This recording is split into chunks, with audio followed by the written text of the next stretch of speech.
Feliz ano novo para quem eu ainda não encontrei, não dei um feliz ano novo. Que 2021 possa ser um ano ainda mais abençoado, amém? 2020 foi um ano atípico, né? Passamos por ainda estamos no meio de uma pandemia, mas nós cremos que Deus está no controle de todas as coisas, amém? Vocês creem nisso? Eu gosto muito do final do ano, da época de estar com a família, de celebrar. E para mim foi um ano de 2020 muito abençoado, apesar das circunstâncias. Foi um ano que a gente pôde experimentar muitas bênçãos do Senhor, por isso eu quero glorificar a Deus. Tive algumas vitórias na questão profissional, algumas vitórias na questão pessoal, de família, né? Conseguimos mudar de casa, conseguimos fazer toda a mudança, correu tudo bem. Então, quero glorificar a Deus por tudo que aconteceu em 2020, apesar dos pesares. Perdi meu avô em 2020, mas nem por isso a tristeza pode tomar conta do nosso coração, amém? Então, apesar tudo que aconteceu, glorificamos a Deus pelo ano que se passou e também criamos expectativas pelo ano que está por vir. Já estamos no dia 10, é isso? Já 10 dias que 2021 começou. E como será que nós vamos terminar? Gente, então eu quero compartilhar a palavra de hoje. Eu quero começar contando uma história para vocês. Imaginem que você é um grande empresário. Um empresário cristão, um empresário bem sucedido, já com muitas conquistas, já com negócio estabelecido, já com algumas filiais em algumas regiões espalhadas pelo país e até, por que não, uma filial lá fora do país. Aliás, quero cumprimentar quem está nos acompanhando online. Fica aí também a saudação, boa noite para você, a paz do Senhor. E não esqueça de inscrever no nosso canal, é isso que o pessoal está falando, tem que falar. Inscreva-se no nosso canal, deixe o seu like, deixe seu comentário. E seja abençoado também aonde quer que você esteja, na sua casa, em outro país. Eu sei que tem gente também de outros países já nos acompanhando. Então, fica aí o nosso recado para vocês também. Então, retomando a nossa história, imagine que vocês então você é esse empresário muito bem sucedido, já com filiais, já com um quadro de funcionários bem elaborado, já com um plano de negócios bem estabelecido.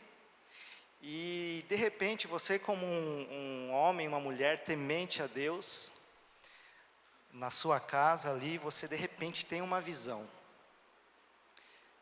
E quando eu falo visão, não é essa visão que nós escrevemos como está escrito ali, aonde nós queremos chegar. Quando eu falo visão, é literalmente uma visão de Deus. Muitos aqui já têm a visão de Deus, já receberam alguma visão, mas você, nessa história como empresário, você de repente lá recebe essa visão de Deus, e nessa visão tem um homem pedindo ajuda, falando assim: ei, eu preciso dos seus serviços aqui nessa região, nós precisamos da sua ajuda nessa região, através dos negócios que você tem, daquilo que Deus te deu, venha para essa região, porque nós estamos precisando muito da sua ajuda. E aí você, extasiado, né? Você é uma pessoa que às vezes nunca teve visão, nunca viu nada, só ficou pensando: meu Deus, o que é esse negócio de visão? De repente você tem essa visão de Deus, e você fica assim extasiado, fala: uau, acho que é Deus falando comigo, eu acho que é Deus me mostrando algo. Aí você imediatamente liga para o seu sócio e fala assim: olha, aconteceu isso e eu preciso ir para aquela região, será que você não quer ir comigo? Para nós estabelecermos um negócio ali. E o seu sócio imediatamente também aceita a proposta, e vocês vão lá para essa região, uma região que vocês não conhecem, uma região com costumes diferentes, mas mesmo assim vocês vão lá e começam a trabalhar. Começam a abrir o caminho para a sua empresa, começa a conhecer a região, conhecer a população, começam os trabalhos, já começam a ganhar amigos naquele lugar, começam a ganhar a confiança da população, as pessoas começam a saber quem é você, o que você faz, e o seu negócio começa a crescer, a se desenvolver, até você tem uma grande parceria com um empresário daquela região, uma empresária muito conhecida naquela região, se torna seu parceiro, então tudo está indo bem, quando de repente, a concorrência daquele lugar começa a ficar muito incomodada.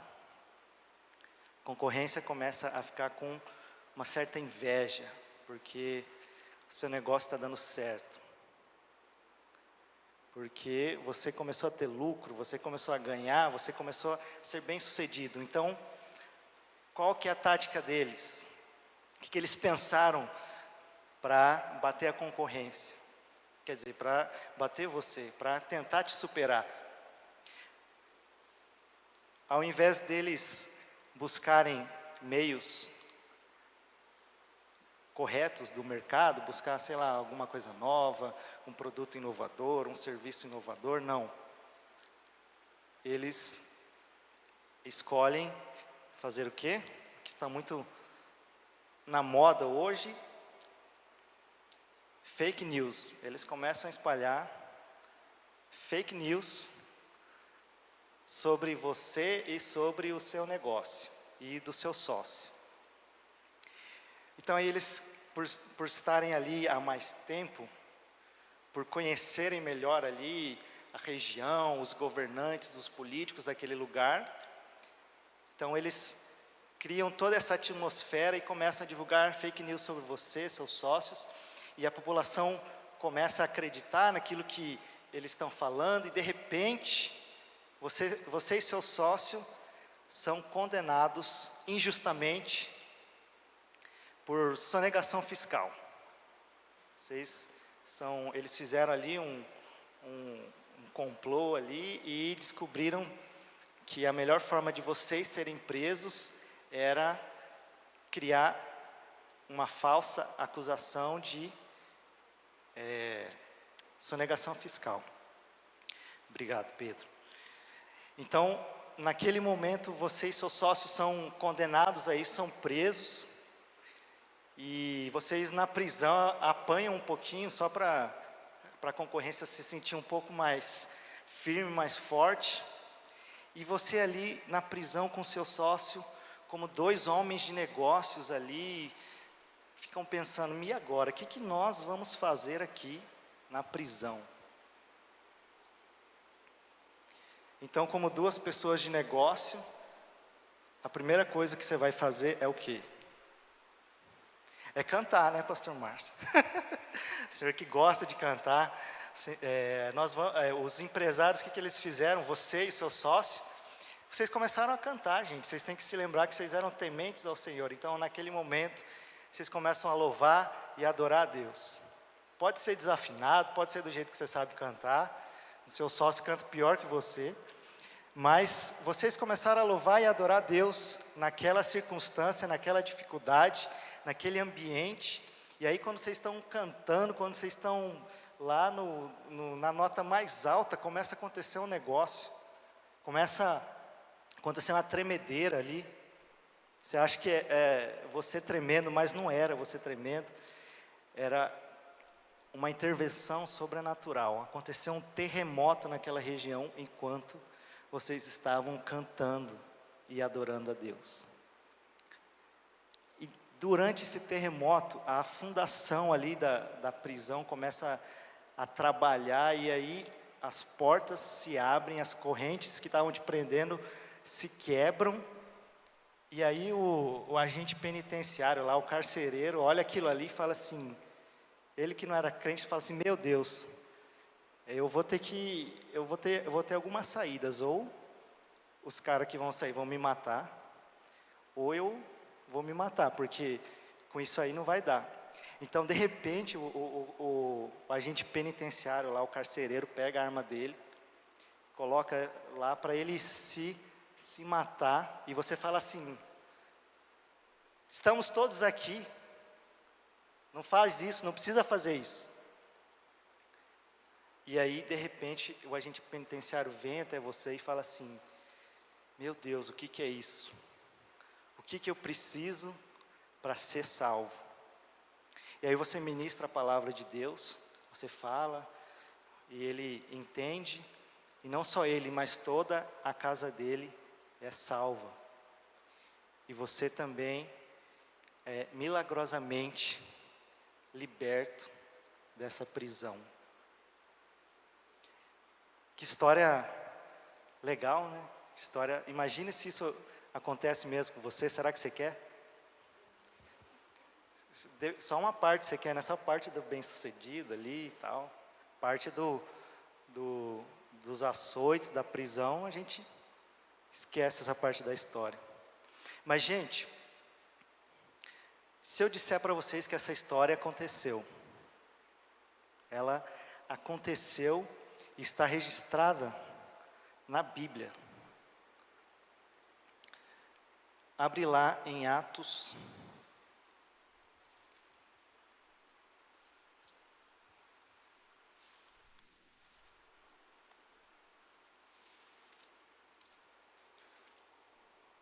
Capítulo 16.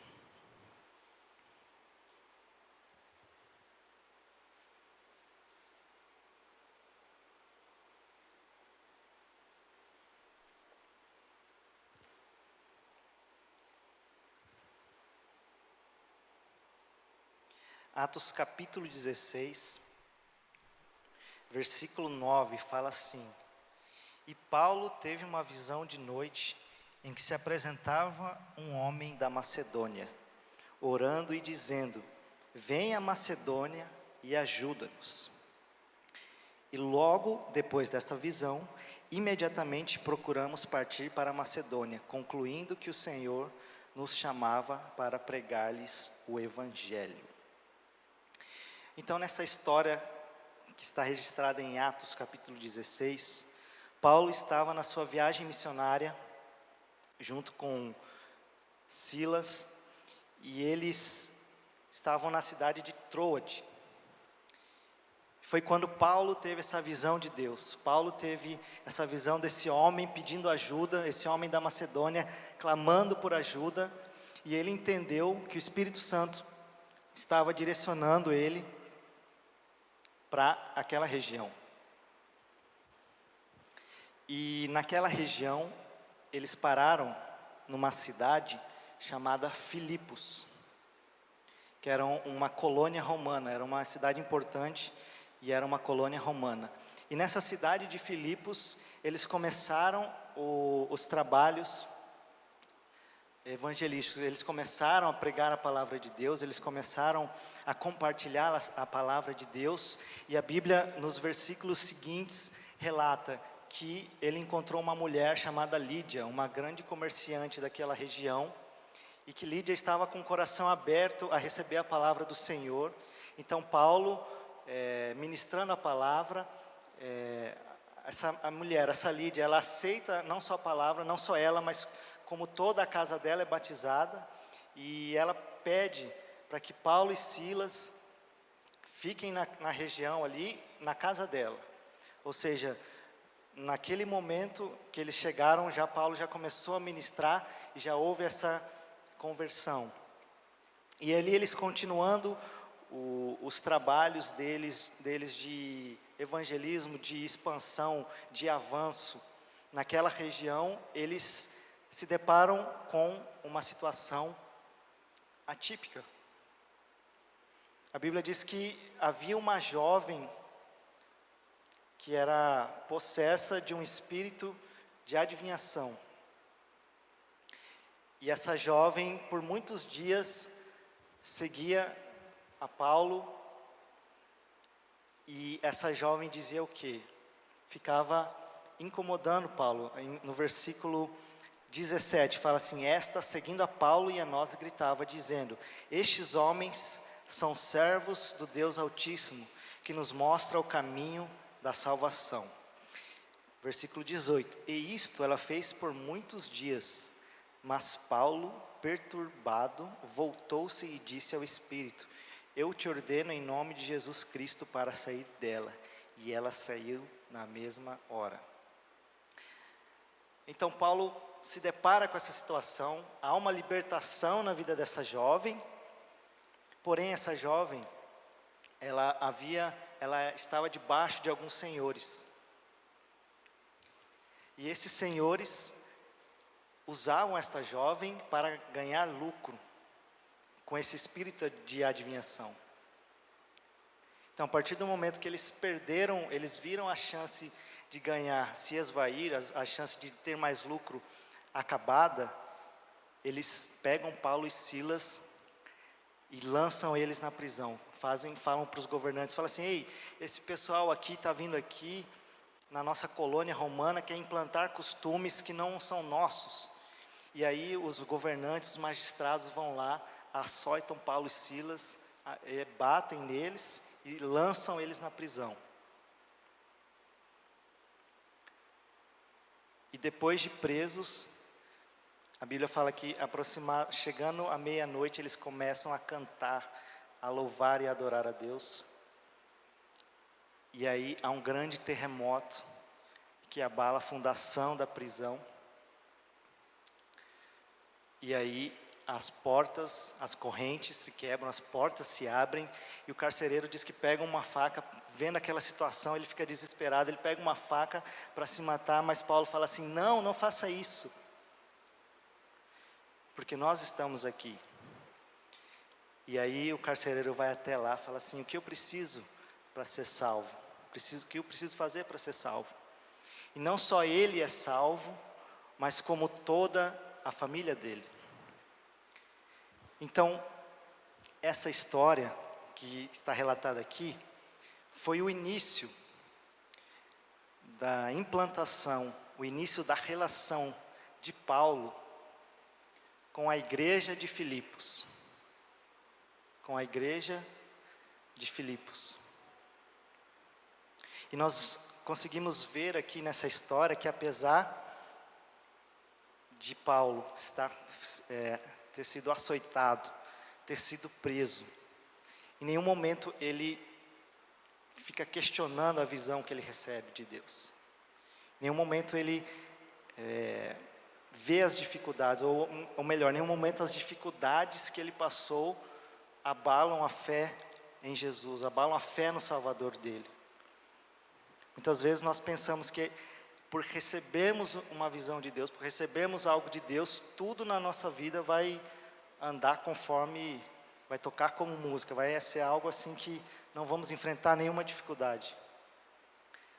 Mas aqui nós vemos que logo no início dessa relação da igreja de Filipos com Paulo, já há uma certa dificuldade. E vimos que as dificuldades não abalaram a fé de Paulo e Silas. Amém? E aí, Paulo começa a relação dele com essa igreja de Filipos, e nós conseguimos ver que ele amava muito essa igreja, que ele gostava muito dessa igreja. Tanto é que uma das cartas que ele enviou aos Filipenses virou um livro da Bíblia. E nessa carta a gente consegue ver todo o amor, toda a humanidade de Paulo, que ele expressa aos Filipenses. E essa carta que está registrada aqui na Bíblia, ela foi escrita posterior a esses episódios aqui. E o motivo que Paulo escreveu essa carta aos Filipenses era justamente para agradecer as contribuições que os filipenses estavam enviando para Paulo. Por quê? Porque no contexto em que essa carta aos Filipenses foi escrita, Paulo estava novamente preso. Paulo estava novamente aprisionado. Desde aquela época já existia o fique em casa para o Paulo. Paulo estava, alguns dizem que Paulo estava preso em Roma, outros em Éfeso, mas a verdade é que Paulo estava preso. Aqui no primeiro capítulo é bem claro que Paulo estava preso. E mesmo assim, mesmo nesse contexto de você ficar preso, você tem que ficar aprisionado, alguns acreditam que a prisão onde Paulo estava era uma espécie de, literalmente, prisão domiciliar, que ele ficou numa casa e ele tinha que arcar com os seus custos ali, com comida, custos de manutenção, enfim. E mesmo nessas circunstâncias, Paulo escreve aos Filipenses, e essa carta é conhecida como a carta da alegria. E vocês conseguem ver esse contraste? O cara está preso, o cara está ali isolado, mas mesmo assim ele escreve uma carta que é conhecida como a carta da alegria. Por quê? Porque durante todo o que ele escreveu ali nos versos, nos capítulos, nós vemos que ele diz: regozijai-vos, alegrai-vos, tende por motivo de grande alegria. Então, nós conseguimos ver que as circunstâncias e as dificuldades não abalaram a fé, nem a alegria de Paulo. Amém? Então, logo no capítulo 1, no versículo de Filipenses, capítulo 1, versículo 12, Filipenses 1, 12. Mas quero que saibais, irmãos, que as coisas que me aconteceram contribuíram para o maior proveito do Evangelho, de maneira que as minhas prisões em Cristo se tornaram conhecidas em todo o palácio e em todos os demais lugares. E muitos dos irmãos no Senhor, adquirindo confiança com as minhas prisões, estão muito mais corajosos para falar a palavra sem temor. Ou seja, havia uma dificuldade, havia algo ruim, algo difícil, mas que foi transformado em bênção.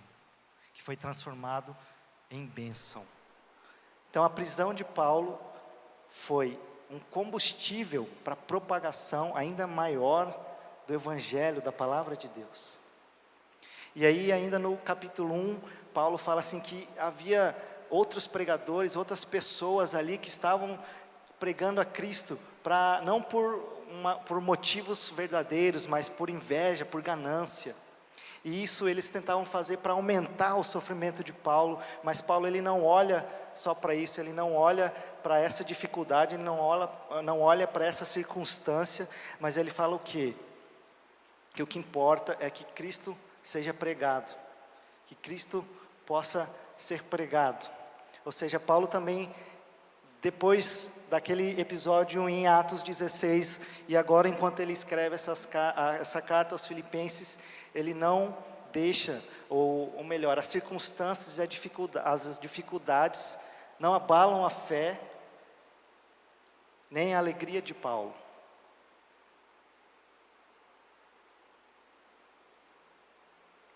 E no capítulo 2 também a gente vê um episódio com um homem chamado Epafrodito.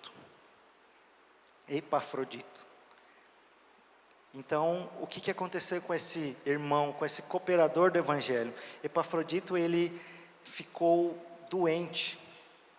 E a Bíblia fala que ele ficou doente a um ponto de quase morrer. E mesmo assim, mesmo com um problema de saúde, mesmo com a dificuldade nessa área, ele serviu ao Senhor, ele foi temente, ele foi fiel, não olhou as circunstâncias e as dificuldades e prosseguiu sendo fiel ao Senhor. E a Bíblia fala aqui que Paulo, ele agradece muito a Deus pela vida de Epafrodito, porque além de Epafrodito ter levado o sustento, os mantimentos para ele, era um amigo, era um cooperador do Evangelho, e você sabe, perder um amigo não é algo normal, natural, que nós conseguimos lidar com naturalidade.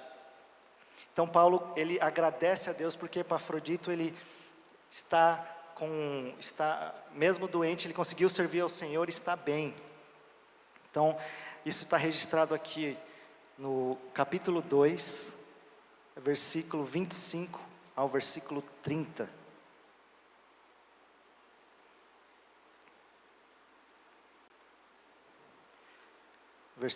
Capítulo 2, versículo 25 ao 30, diz assim: contudo, julguei ser necessário mandar-vos Epafrodito, meu irmão e companheiro de trabalho, companheiro de lutas e vosso mensageiro para prover as minhas necessidades, porquanto ansiava por todos vós, estava muito angustiado, porque tinhas ouvido que ele estivera doente, e, de fato, esteve doente e quase à morte, mas Deus teve misericórdia dele, e não somente dele, mas também de mim, para que eu não tivesse tristeza sobre tristeza.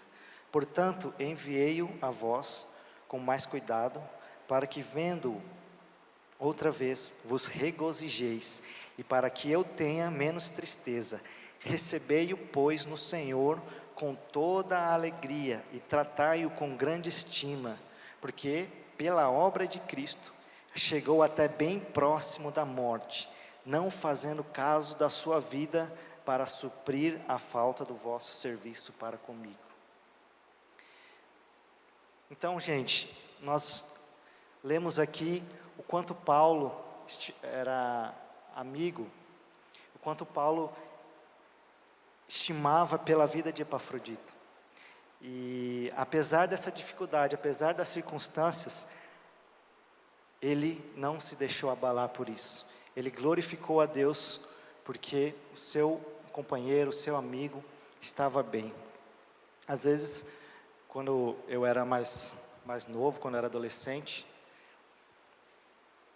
aí alguma coisa que eu comia não me caía bem, a gente fica meio mal assim, fica no banheiro, diarreia, vômito, aí tem que tomar soro.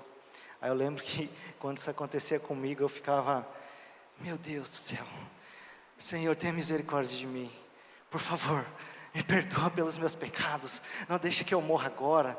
E assim a gente fica desesperado, porque a gente é novo, né? A gente está aprendendo as coisas, e acha que aquilo ali é o fim do mundo. Não sei se dizem que homem não aguenta dor, né? Minha esposa sempre fala isso: você não fica gripado aí, já parece que está morrendo e tal.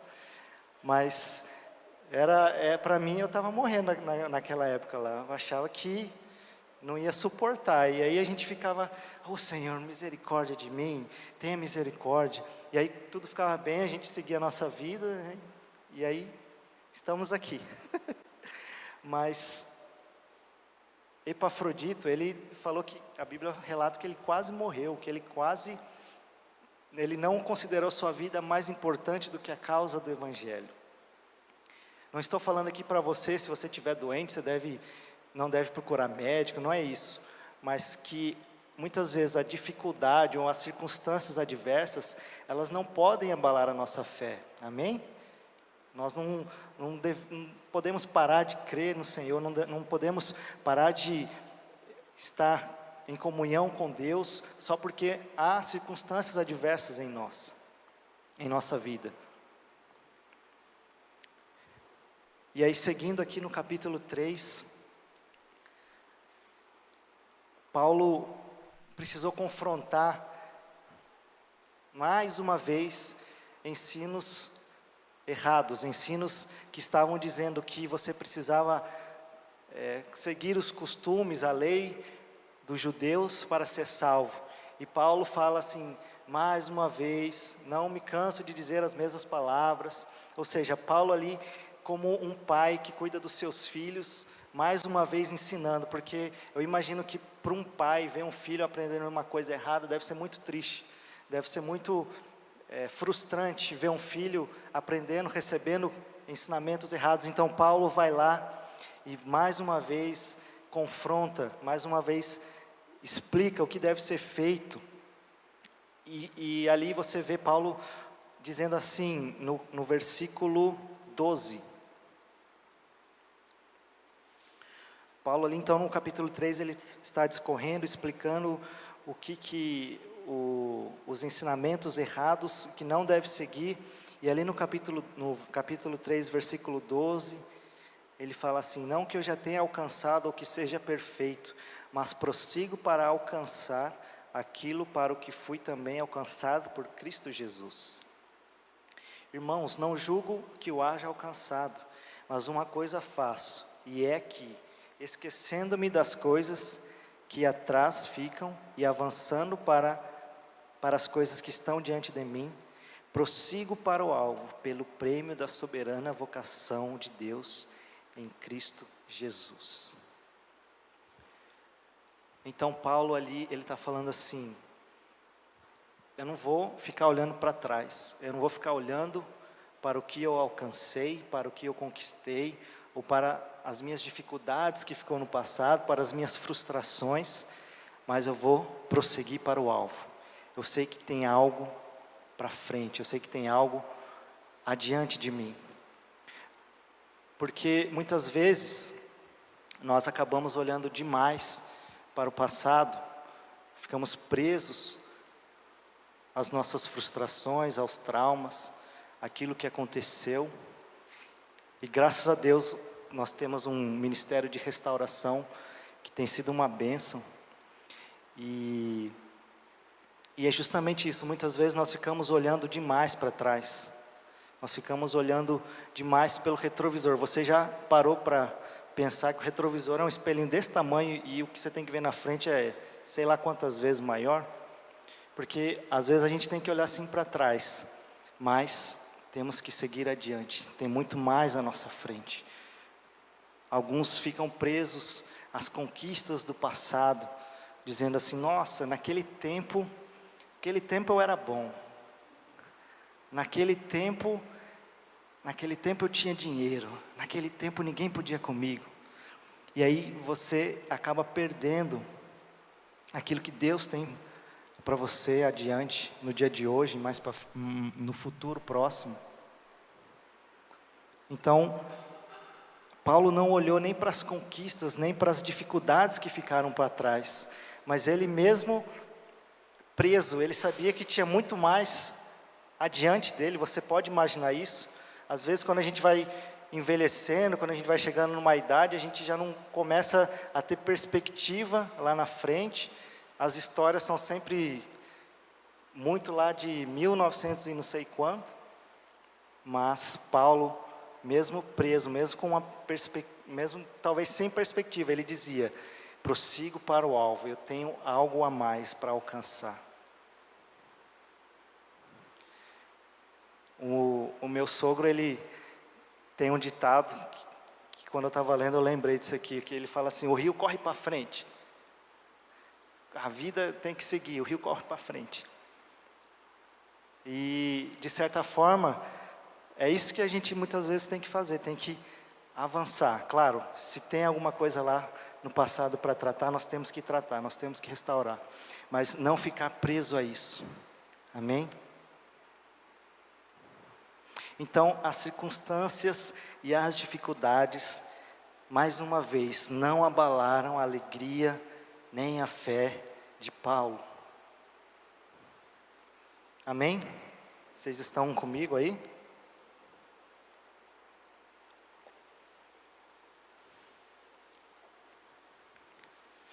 Aí no capítulo 4. No capítulo 4 de Filipenses, existe o segredo, ou a chave, para não vivermos sendo abalados pelas circunstâncias ou pela dificuldade.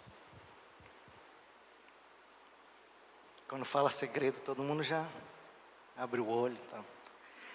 Mas, literalmente, Paulo aqui, ele compartilha conosco uma chave, um segredo, para justamente não vivermos abalados pelas nossas dificuldades ou pelas nossas circunstâncias.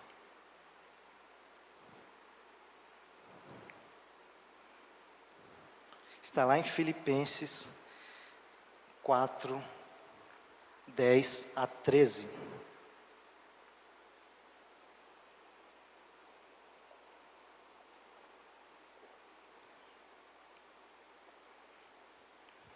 Filipenses 4, 10 a 13.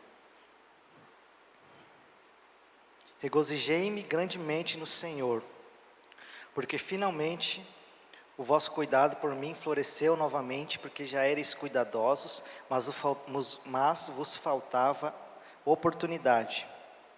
Não digo isto como por necessidade, porque já aprendi, seja qual for o meu estado, a estar contente com isso. Eu sei como estar humilhado, e sei também como ter abundância. Em todo lugar e em todas as coisas estou instruído, tanto a ter fartura como a ter fome, tanto a ter abundância como a sofrer necessidade. Eu posso fazer todas as coisas por meio de Cristo que me fortalece, ou tudo posso naquele que me fortalece. Será que nós podemos repetir? Tudo posso naquele que me fortalece. Está meio fraco, hein? Acho que deve ser a máscara. Vou dar uma segunda chance para vocês. Vamos lá? Tudo posso naquele que me fortalece. Amém. Então Paulo aqui está falando, ele está nos dando o segredo, nos dando a chave, que é o quê? Ele diz que aprendeu a viver contente em toda e qualquer situação. Ele aprendeu a viver contente em toda e qualquer situação. Esse contente de Paulo literalmente significa autossuficiente.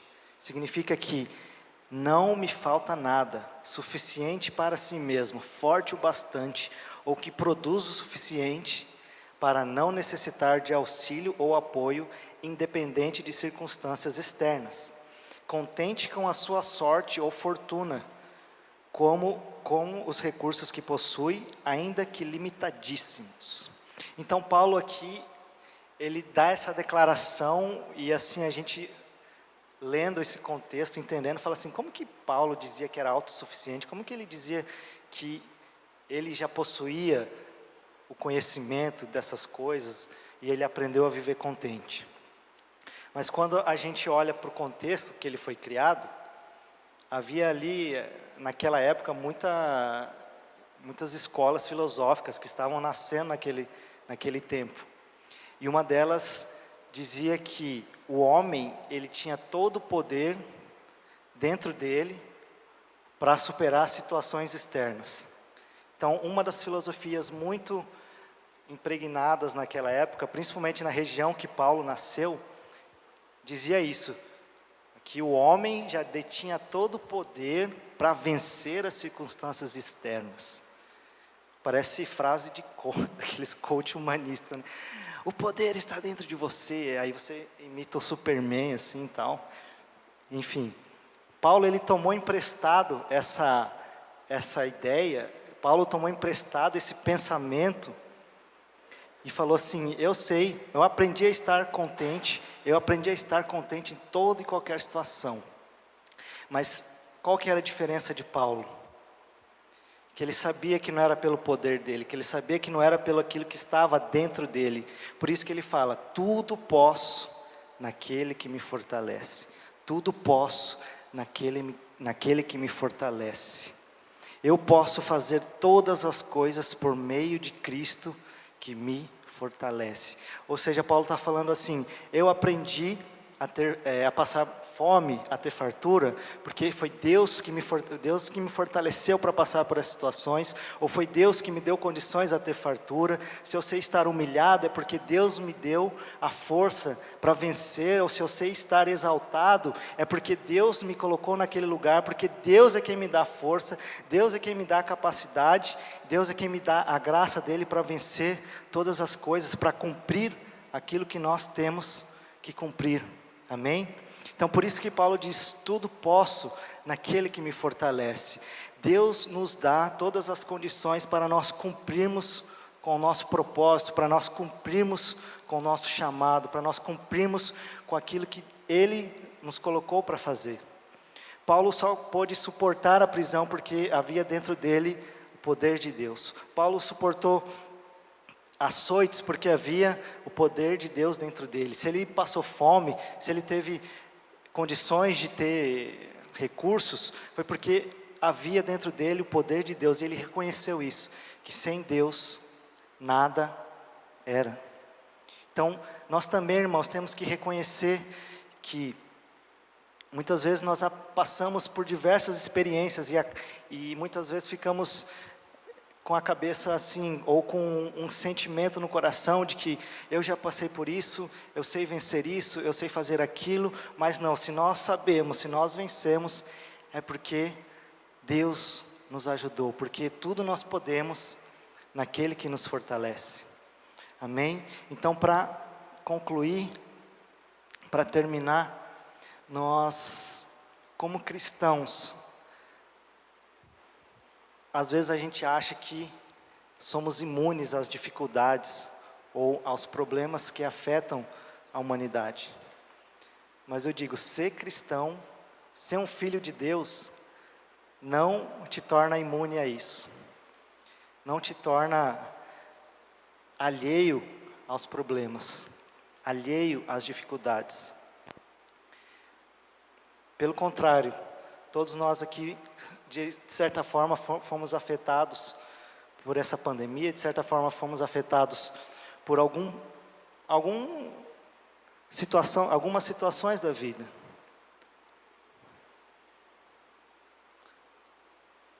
Às vezes, você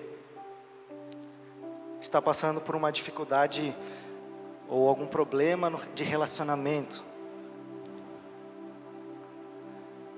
Às vezes é um relacionamento entre você e seu marido, ou você, o seu filho, ou sua esposa. Às vezes é uma dificuldade financeira, às vezes você perdeu parte da sua renda, às vezes você perdeu até mesmo o emprego. Às vezes você perdeu até um familiar, perdeu entes queridos. Ou muitas vezes você tem enfrentado retaliações no seu emprego, na sua família, porque você tem servido ao Senhor, você tem sido fiel a Deus. Então, ser cristão, ser filho de Deus, vir à igreja, não te torna imune a essas dificuldades, não te torna alheio a essas dificuldades. E Paulo sabia justamente disso, ele sabia na pele o que era carregar as marcas de Cristo. Mas quando nós estamos unidos com Cristo, quando nós temos uma comunhão verdadeira com o Espírito Santo, com o nosso Pai, nós somos fortalecidos diariamente. Nós somos fortalecidos diariamente. Porque não é pela nossa força, não é pelo aquilo que nós sabemos ou conhecemos, mas é pela graça de Deus. A graça de Deus é o poder para nós cumprirmos o nosso chamado. A graça de Deus é o poder para nós estabelecermos o reino dele aqui nesta terra. Quantas vezes nós temos ouvido, nós temos visto, nós temos testemunhado curas, milagres, avanço. Por quê? Porque nós temos que depender da graça e do poder de Deus. Amém? Não pare na primeira dificuldade, não pare no primeiro obstáculo, porque muitas vezes adiante pode ter um obstáculo ainda maior, mas você vai vencer no nome de Jesus. Amém? Eu lembro que no começo do ministério a gente começou bem humilde, e hoje nós estamos galgando ainda passos maiores. E também assim na sua vida você pode estar passando por um momento de dificuldade, por um momento de lutas, mas creia, confie em Deus, deposite sua fé nele. Amém? Que possamos declarar que tudo posso naquele que me fortalece. Estamos começando mais uma semana, estamos já quase no meio de janeiro, e eu quero já declarar que esse ano será um ano de avanço, será um ano no qual nós vamos olhar para trás e dizer: tudo posso naquele que me fortalece, porque ainda na nossa frente haverá mais para nós avançarmos, para nós conquistarmos. Amém? Fica de pé no seu lugar.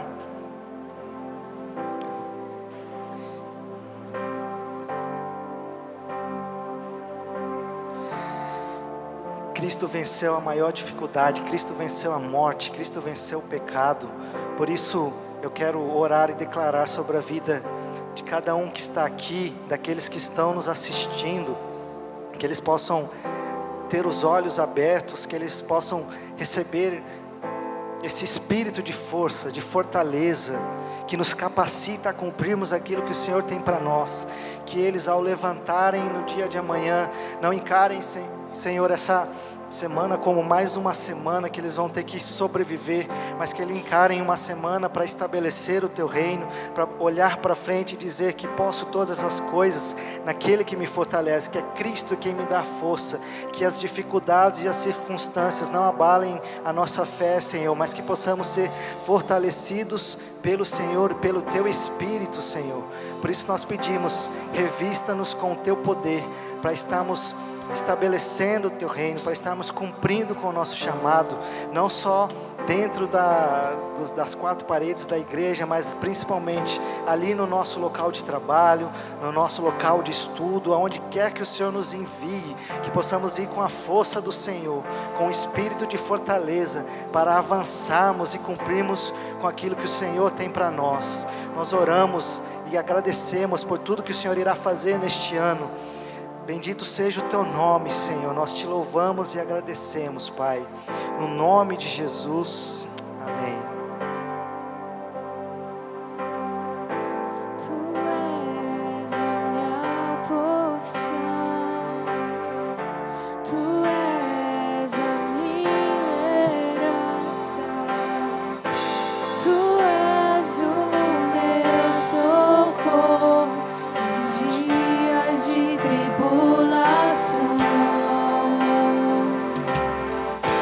Mesmo que meus pais me deixem, mesmo que amigos me traiam, eu sei que em seus braços eu encontro salvação. Aleluias. Irmãos, uma vida sem Deus, ela é difícil. A gente tenta vencer muitas lutas e dificuldades na nossa própria força, buscamos soluções para os nossos problemas, no nosso próprio entendimento. Mas eu quero ler um texto que está em Salmo 34, diz assim, a partir do versículo 1. Bendirei o Senhor em todo o tempo, o seu louvor estará sempre nos meus lábios. Gloriar-se-á no Senhor a minha alma, os humildes o ouvirão e se alegrarão. Engrandecei o Senhor comigo, e todos a uma lhe exaltemos o nome. Davi fala com alegria nesse momento, mas olha só, por que ele está tão feliz que ele diz: eu vou bendizer a Deus, eu vou glorificar o Senhor, eu vou engrandecer o Senhor, e ele chama as pessoas: vamos exaltar o nome dele, porque na sequência ele diz assim: busquei o Senhor e ele me acolheu, livrou-me de todos os meus temores. Contemplai e sereis iluminados, e o vosso rosto jamais sofrerá vexame. Clamou este aflito, e o Senhor o ouviu e o livrou de todas as suas tribulações. Deus existe, irmãos. Deus, eu sei que cada um de nós passamos por momentos na vida difíceis. Como é que vencemos? Como podemos superar aquelas situações? Não sem Deus, mas com Deus. É clamar a Deus: Deus, me ajude. Eu preciso do Senhor. Sem Ti nada posso fazer. E quando nós confiamos, nós nos humilhamos diante de Deus, pedimos a sua ajuda, Ele vem ao nosso socorro. Ele é a nossa força, que nos livra de todas as nossas tribulações, e podemos dizer: tudo posso naquele que me fortalece. Somos limitados humanamente, por isso eu quero dizer para você nessa noite, se você precisa dizer: Senhor, eu preciso de Ti. Não importa a condição que você está nesse momento, mas diga: Senhor, eu preciso de Ti. Eu já tentei de todas as formas, de todos os jeitos, e não consegui, e não vamos conseguir. Mas quando Deus é conosco, tudo posso naquele que me fortalece. Por isso, feche os seus olhos, e faça como Davi. Clamou este aflito, e o Senhor o ouviu, e o livrou de todas as suas tribulações. E ele vai dizer no versículo 8: ó, provai e vede que o Senhor é bom, bem-aventurado o homem que nele se refugia. Busque refúgio no Senhor. Deus é real, é Ele que nós mais precisamos, e nesse tempo como nunca, busque a Ele, se achegue a Ele. E você pode fazer isso nesta noite.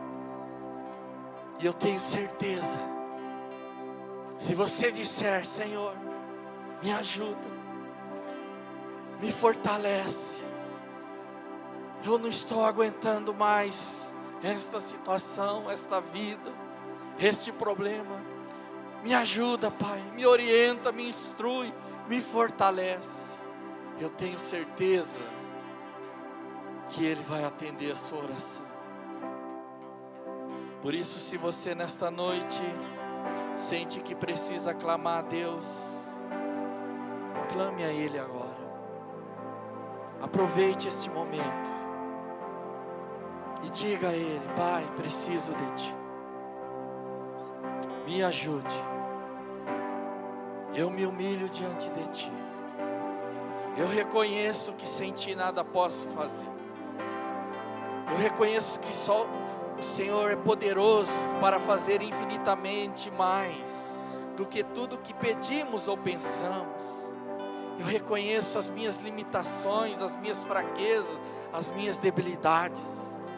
Mas eu me achego a Ti nesta noite, confiante de que aquele que fez a promessa é fiel para cumprir.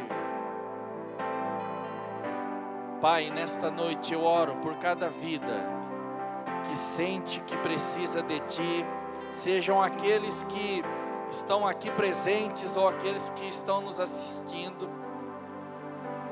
Eu oro a Deus para que o Senhor venha, porque Tu não desprezarás o coração quebrantado, contrito. Venhas, ó Deus, em socorro de todos aqueles que neste dia, que neste tempo, Senhor, precisa de Ti e que tem buscado nesta noite a Tua ajuda, o Teu auxílio, em nome de Jesus. Em nome de Jesus, Pai. Há corações aflitos, há corações que não há paz, mas eu peço, Pai, vem com Tua paz, trazendo, Senhor, segurança, esperança, e ampliando os seus horizontes, para que possam visualizar aquilo que Tu tens preparado. Eu bem sei é que pensamentos tenho a vosso respeito, pensamentos de paz e não de mal, para vos dar o fim que desejais. E que assim seja, Senhor, na vida de cada irmão, de cada irmã, em nome de Jesus. Amém, amém. Quero te convidar nesse momento para nós ofertarmos ao Senhor, porque Ele é bom, porque o Senhor é o nosso provedor, o Senhor quem nos abençoa com toda sorte de bênçãos, com toda boa dádiva. Por isso eu quero te convidar, se você trouxe seus dízimos, sua oferta, em gratidão ao Senhor por um início de ano, que nós vamos fazer coisas diferentes, porque queremos provar das coisas do Senhor, de coisas novas do Senhor, em nome de Jesus.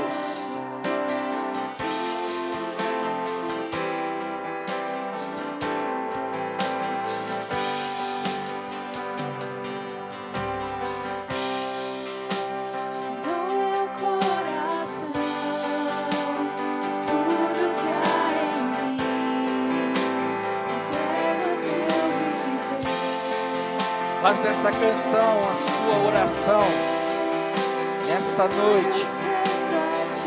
Renda-se ao Senhor. Ele é digno de confiança. E Ele tem o melhor para nós, os seus filhos.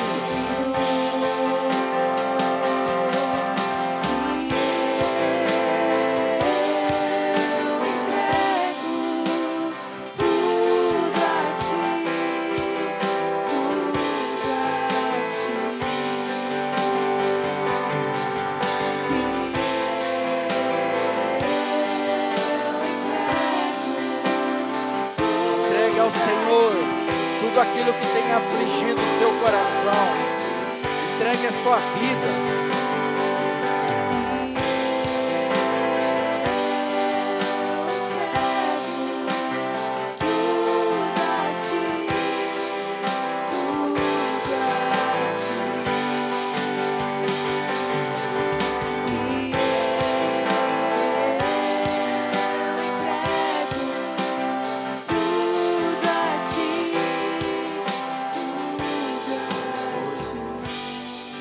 Noite nós vamos tomar a ceia. Não é só um momento para relembrar do que Jesus fez, mas eu quero fazer esta ceia nessa noite como uma renovação de aliança para com Deus. Primeira ceia do ano. Talvez o seu coração pode ter passado tempos distante de Deus, ou em situações que não agradaram a Deus, mas eu quero... Há uma porta aberta nos céus para que a gente possa não somente se reconciliar com Deus, mas renovar a nossa aliança com o Senhor. Irmãos, se estamos aqui, é pela graça de Deus, porque o Senhor é bom. A nossa vida a gente deve ao Senhor. Se não fosse por Jesus, onde nós estaríamos hoje? Onde você estaria hoje? Você sabe, na nossa caminhada já cometemos, todo mundo já cometeu erros. Mas quando eu leio a parábola do filho pródigo, eu vejo um Deus que sempre está com os braços abertos na expectativa de ver os seus filhos retornando para os seus braços. Essa história eu ouvi, uma história real, acontecido, não me lembro o lugar, mas um filho que partiu, foi embora, deixou a sua família, e ele sofreu muito depois de ele tomar essa decisão. E ele queria voltar para a casa do seu pai, mas estava com medo, estava com vergonha de tudo que ele tinha feito, da forma como ele tinha procedido. E antes de ele voltar, ele mandou uma carta para o pai, e ele disse assim: pai, se o senhor me aceitar de novo, quando o trem passar perto aí da terra do Senhor, o Senhor deixa estendida uma bandeira branca, que vai ser um sinal de que o Senhor me recebe de volta. E ele está voltando, passando o trem, e quando ele está passando em frente à área do seu pai, as terras do seu pai, não somente havia uma bandeira branca lá, as árvores no caminho desse trem estavam com bandeiras brancas. Isso me impacta muito, o quanto Deus, por mais que a gente cometa as nossas falhas, nos afastamos dele, é o coração de Deus pela vida dos seus filhos. E é esse coração que está diante de nós, um coração de um pai que diz: vem, filho meu, você é bem-vindo na minha casa, você é bem-vindo no convívio da minha família. Feche os seus olhos. Você pode sentar. Se você for tomar a ceia, fique de pé. A única recomendação que Deus nos diz é para que a gente examine nosso coração e não tomemos de qualquer forma. Mas se no nosso coração tivermos um coração rendido a Deus, você pode dizer: Senhor, me perdoa. Eu também perdoo, Senhor, todos aqueles que me fizeram mal. Mas nesta noite eu quero renovar a minha aliança contigo, para que esse ano eu ande em tua presença, como nunca eu andei na minha vida. E se assim for, você pode ficar aí no seu lugar. Eu vou pedir para que o Cody e a Belle venham distribuir a ceia.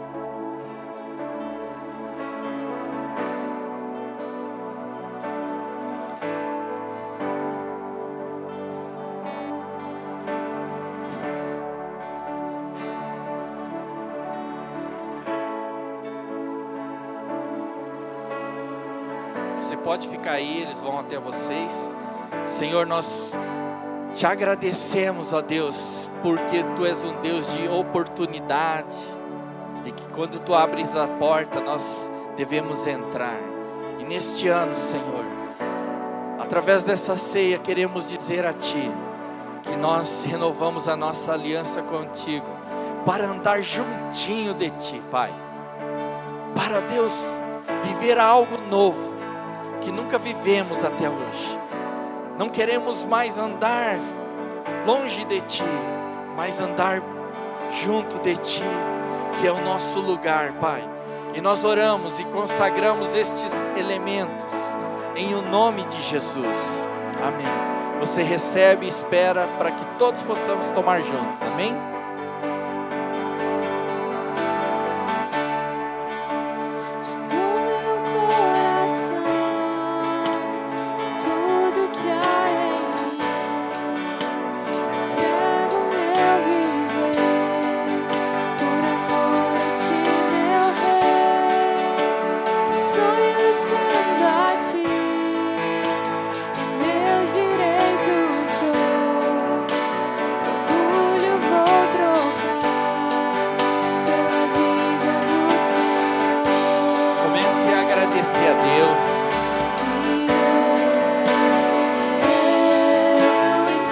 Ele é bom.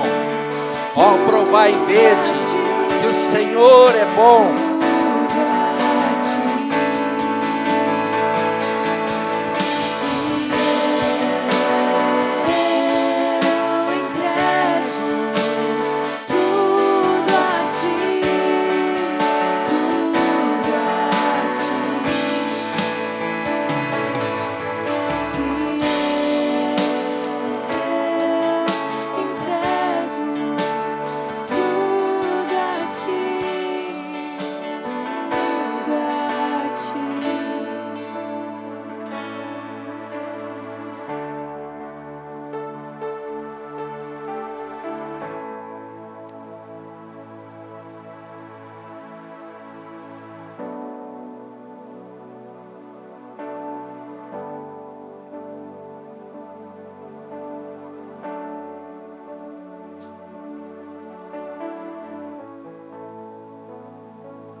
Glória a Deus, eu posso sentir nesta noite o amor do Pai, a alegria do Pai.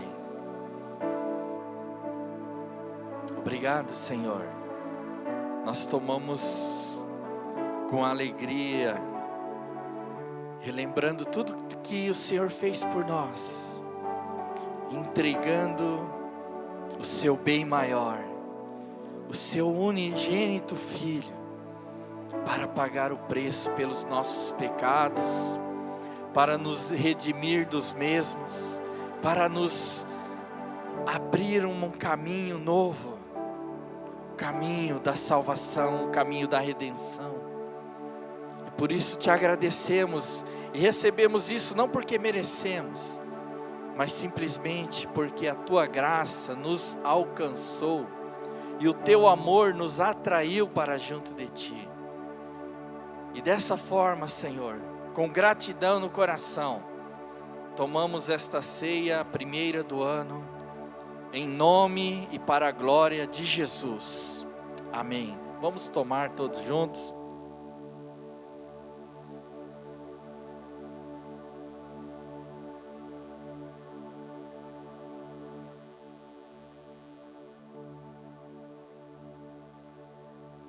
Glória a Deus. Eu não disse, mas seja um ano feliz, mas muito mais do que isso. Um ano abençoado para todos.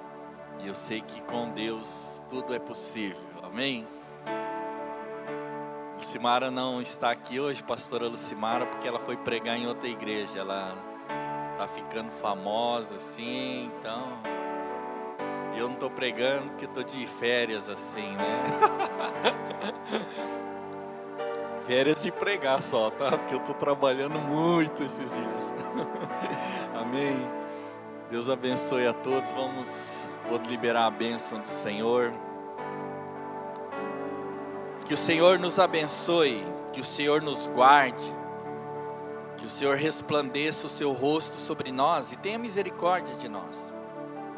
Que o Senhor levante sobre nós o seu rosto e nos dê a paz. Em nome de Jesus, amém. Deus te abençoe, uma excelente semana. Estou muito feliz com a presença de vocês. Sandro, Lucila, Iris, são os donos desse local. E eu quero realmente agradecer a vida de vocês, por tudo que vocês têm nos abençoado também. Sejam muito bem-vindos, e a todos que estão aqui e que nos assistem. Deus abençoe, uma excelente semana a todos.